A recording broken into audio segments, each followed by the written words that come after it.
కురుక్షేత్ర యుద్ధానికి ముందు శ్రీకృష్ణుడు మహావీరులను అడిగాడు, ఈ యుద్ధం ఎన్ని రోజుల్లో ముగిస్తారు అని.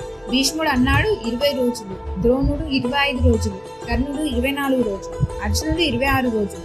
అప్పుడు ఘటోత్కచుని కొడుకు బార్బరికుడు కూడా అన్నాడు, నా 3 బాణాలతో కేవలం 1 నిమిషం చాలు అని.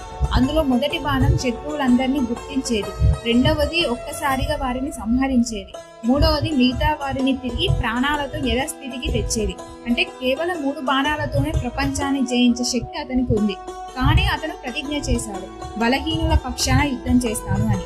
ఈ కారణంగానే కృష్ణుడు బార్బరికుడు యుద్ధంలో ఉంటే యుద్ధం అసలు జరగదు, ఎవరికీ విజయం రాదు అని కృష్ణుడు అతని దగ్గర తన తలను బలిగా అడిగాడు. బార్బరికుడు తన తలను తీసి ఇచ్చాడు. యుద్ధంలో పాల్గొనలేకపోయినా కృష్ణుడు అతని తలను ఒక కొండపై ఉంచాడు.